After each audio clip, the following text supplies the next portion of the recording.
नमस्कार, मैं हूं आपके साथ अनुष्का राय और आप देख रहे हैं खबर का सच। पुलिस की टीम ने नकली भारतीय और नेपाली नोट बरामद किए हैं। 46,60,000 नेपाली और 18,54,000 भारतीय नोट बरामद किए गए।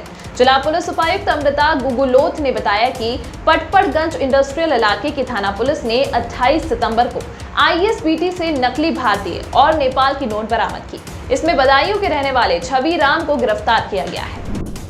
इसके बाद पुलिस ने जांच शुरू की। छवि राम ने बताया वह ये नकली नोट बदायूं से लाया था। पुलिस उसके बताए पते पर बदायूं गई और वहां जाकर नकली नोट बनाने वाली इस गैंग के अन्य आरोपित आसिफ और इमरान को पकड़ा, जिनके पास 87,000 रुपए के नकली भारतीय नोट बरामद हुए। पुलिस ने आगे जांच शुरू की तो पता चला इस गैंग का मास्टरमाइंड दिनेश नाम का व्यक्ति है, जो मुजफ्फरपुर बिहार का रहने वाला है। पुलिस ने लोकल इंटेलिजेंस की मदद से दिनेश को मुजफ्फरपुर से उसके घर से गिरफ्तार किया है। दिनेश अपने घर में नकली नोट बनाने का काम करता था। उसके घर से नकली नोट के साथ प्रिंटर और स्कैनर भी मिले हैं। दिनेश 2016 में नक्सलियों के संपर्क में थे और 2 महीने जेल भी गए। जेल से आने के बाद 2021 से वह अपने घर पर नकली नोट बना रहा है। पुलिस ने छवि राम और दिनेश को गिरफ्तार कर जेल भेज दिया है और उनके बाकी साथियों की तलाश में पुलिस जुट गई है।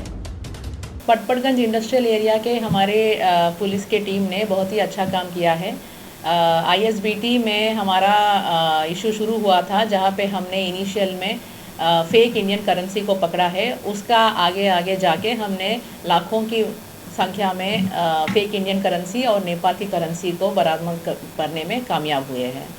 हमने सबसे पहले पकड़ा है एक शख्स को, जिसका नाम है छवि राम। ये 25 साल के है। ISBT पे 28 सितंबर को ये नज़र में आए थे हमारे स्टाफ हेड कांस्टेबल राजेश को। उन्होंने उनको देखने पर उनका हालचाल जो है थोड़ा सा संदिग्ध लगा।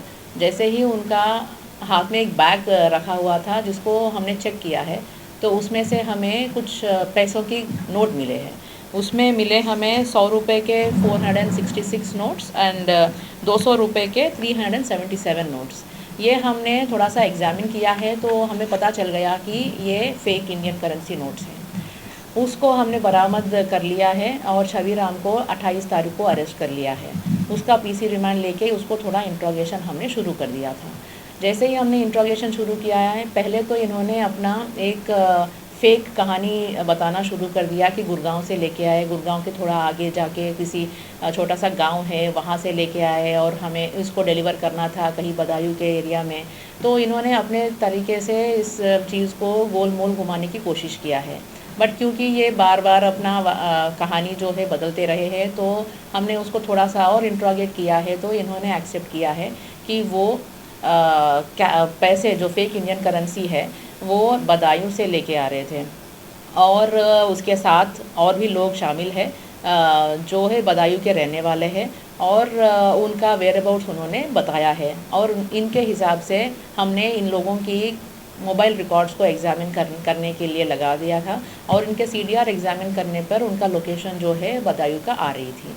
तो हमने टीम बना लिया था। टीम बनाने के बाद इमीडिएटली हमने ये फारिग कर लिया था बदायूं के लिए और वहाँ पे इनके लोकेशन के आधार पर 2 लोगों को पकड़ लिया था।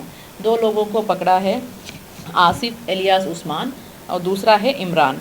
आसिफ एलियास उस्मान और इमरान को बदायूं में उन्हीं के घर से पकड़ा है और उनके घर से, आसिफ के घर से 45,000 foreign fake Indian currency notes और इमरान के घर से 42,000 फेक इंडियन करेंसी नोट बरामद हुए हैं। इन लोगों को हमने 30 तारीख को पकड़ लिया था। 30 तारीख को इनको अरेस्ट डाल दिया था। उसके बाद फर्दर इंट्रोगेशन करने पर पता चला है कि पूरा चीज़ का मास्टरमाइंड जो है, जो करवाता है, प्लान करता है और एग्जीक्यूट भी कराता है और आगे सर्कुलेशन में भी जो फेक इंडियन करेंसी को लाते हैं, ये है कोई दिनेश नाम का आदमी। दिनेश को पकड़ने के लिए फिर आगे हमने अपना इंट्रोगेशन और इन्वेस्टिगेशन शुरू किया है और हमें पता चला है कि दिनेश रहता है मुजफ्फरपुर बिहार का। तो वहाँ पे इसका एग्जैक्ट लोकेशन हमें पता नहीं चल रहा था और जैसे ही इमरान और आसिफ को हमने पकड़ लिया था, इन्होंने अपना सेलफोन स्विच ऑफ कर लिया था। तो उसका लोकेशन ट्रैक करने का कोई और सुझाव नहीं था। लोकल इंक्वायरी पे चल रहे थे, बट हावेवर उनकी वाइफ की मोबाइल के आधार पर और दूसरा लोकल इंटेलिजेंस के आधार पर हमने 4 तारीख को मुजफ्फरपुर से इसके घर से दिनेश को पकड़ लिया है और दिनेश के पास से हमें काफ़ी मात्रा में फ़ेक करेंसी मिला है। एक तो 18.54 lakh fake Indian currency notes मिले थे और 46.6 लाख्स फेक नेपाल करेंसी के नोट मिले हैं। तो ये भारी संख्या में ये नोट एक तो वो खुद बना देते हैं और कुछ फर्दर इंट्रोगेशन करने पर पता चला है कि नेपाल से ये लाते भी हैं। नेपाल में उनके एसोसिएट्स अभी भी है। उनके अलावा कुछ इनके एसोसिएट्स ऑलरेडी जेल में ऑलरेडी चले हुए हैं।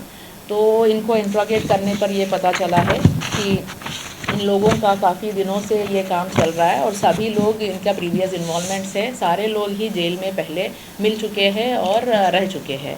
और दिनेश को हमने पकड़ने पर पता चला है कि ये 2016 में इनका नक्सलाइट के साथ इनका संपर्क थे। तो ये 2016 में अनलॉफुल एक्टिविटीज़ प्रिवेंशन एक्ट में भी बंद हुए थे। 2 महीने जेल काटने के बाद इनको ये बरी हो गए थे। तो उसके बाद से इन्होंने कुछ दिन के लिए खेती किया है। हावेवर सिंस 2021 ये फेक करेंसी का नोट सर्कुलेशन में और बनाने में लगे हुए हैं। पहले तो नेपाल से इनको कमीशन दिया जाता था सर्कुलेट करने के लिए। नेपाल में इनके एसोसिएट्स जो है वो इनको करेंसी देते थे और सर्कुलेट करने के लिए 10% कमीशन इनको मिलता था। पहले ये सिर्फ सर्कुलेशन करते थे। उसके बाद कुछ साल बाद इन्होंने अपना ही करेंसी बनाने का शुरू कर दिया था। तो अभी इनके पास जो हमें बरी हुई है, एक तो फेक इंडियन करेंसी नोट्स मिले थे और फेक नेपाली करेंसी नोट्स मिले थे। उसके अलावा जो प्रिंटर है और इनके पास जो स्कैनर है और इनका जो करेंसी नोट्स है वो हार्ड कॉपी वाली, जिसको बेस करके ये प्रिंट निकाल रहे थे, ये सारे हमने जमा कर लिया है। इसमें कितने लोग अरेस्ट किए हैं? इसमें टोटल हमने 4 लोग अब तक अरेस्ट किए हैं। पहले तो छविराम जो हमने पहले ISBT से पकड़ा है, ये छविराम है 25 ईयर ओल्ड। इसका प्रीवियस इन्वॉल्वमेंट है 2।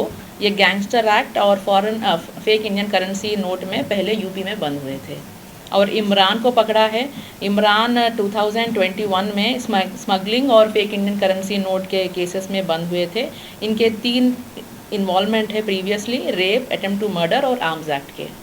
और आसिफ है, आसिफ एलियास उस्मान, ये भी 3 केसेस में पहले इन्वॉल्वमेंट है इनकी, arms act, attempt to murder और एक्साइज एक्ट के।